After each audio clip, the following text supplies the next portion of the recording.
Hi, I'm Karan Soni. Catch me on DissDash. So hi guys, I'm here with Karan Soni, and today we're gonna get some inside secrets to his journey.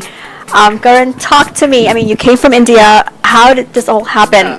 It's a little bit of a long story, but essentially I grew up in New Delhi, and then for the last 4 years I went to international school in Delhi, the British Embassy School. I took drama at that point, and that's when I got into theater and stuff like that, and I always thought it was just a hobby. And then I got into college to go to USC in LA, University of Southern California, and I was going to study business and do all this other stuff. And then I just really missed being creative, and so then I thought, oh, this might be more than a hobby. And so I took a class there, a theater class, and right away I made friends with everyone. I was having a really hard time making friends in my other classes, and then I was like, oh, I think I have to kind of pursue this. And then through that junior year of college, I got an agent by just literally sending my photo in a clear envelope to 150 agents in Los Angeles. 3 people responded, 1 person wanted to sign me, and then I just started doing that with commercials. Your first venture obviously was that AT&T commercial, and I think everyone remembers. Yeah, that one was like a big one because it just played all the time. Yeah. What did your parents feel when they first saw you on TV? The first time that they saw me on TV, it was the first thing I did was a TV movie for MTV in 2010. It was a pretty bad movie, so they sat through it and they let me know that it was a bad movie, which is fine because it was. So they were actually honest about it? Yeah. They were definitely honest about it, and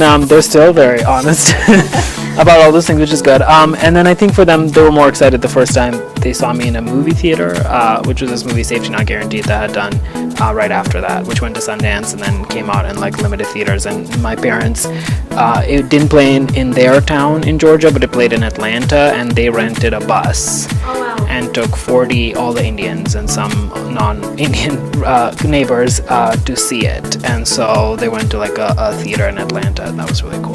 That's pretty awesome, and that's such a tasty thing to do, right? Oh my god, yes. They actually printed at FedEx like a full banner of like a still of me in the movie, and just under it just said, "We're so proud of you," and then they took a big photo and everything, so that was cool. That's very awesome. Talk to me about Deadpool. Yeah, Deadpool was another audition. It was very secretive. I didn't know what I was auditioning for, and I just went in an audition, and then months went by, I didn't hear anything, and then they were like, oh, this was actually, by the way, a superhero movie. I was like, oh, okay. And then they were like, we're going to sign you for 4 of these movies, and I was like, oh, what is happening? So I just blindly, I read the script, and I thought the script was amazing. I read the script after I'd already gotten the offer for it, and I just remember thinking, like, no one's going to watch this movie because it's, like, too good, because I was, like, cynical at that point. And then they actually did really well, which was awesome, and then we got to do a second one, which was so fun, and hopefully we'll get to do more. I'm signed for 2 more, so hopefully we'll get to do them. Yeah. Deadpool was a huge deal. Yeah, no, that was definitely like the most the best way I can describe it is that I've been living in the same apartment building for about 4 years.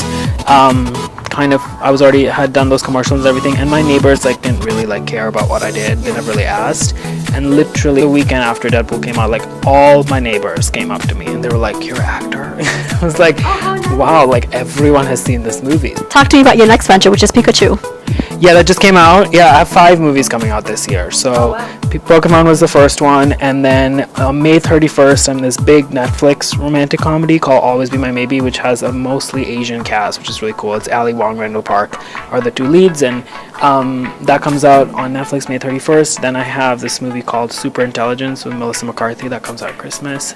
Then I have this movie Limited Partners that comes out in January with Tiffany Haddish, Rose Byrne, and then in August this summer I also have this movie Corporate Animals with Demi Moore, Ed Helms, and then I'm here for the TV show that I'm on, Miracle Workers, that we just got picked up today for a 2nd season. And then I just directed my first episode of television, the show on HBO called Room 104. And then I just did a new campaign, a commercial campaign for this company VisionWorks. They make glasses. That'll start rolling out in a month or so. Oh my god, I can't even keep up with all the stuff you're doing. What do you feel? I mean, South Asians are taking over. We're literally taking over. How do you feel being one of those South Asians that are representing all of us? Yeah, I feel like it's good that there's more of us, but I feel like we have a lot more to do. A big example is Miracle Workers, which is a great kind of progressive show because there's 2 Indian actors on it. And me and this wonderful actress Geraldine Viswanathan, and we're not related, we don't play siblings, we don't play love interests, we're just 2 separate actors who are playing angels on the show. And that stuff I think is really important. As much as it's great to work and everything, the sad part of it is that there's so many other great Indian actors and I'll almost never get to work with them because no one will put us in something together, and that's not fair. And Hollywood has to be open to casting more brown people in the same project instead of one per project.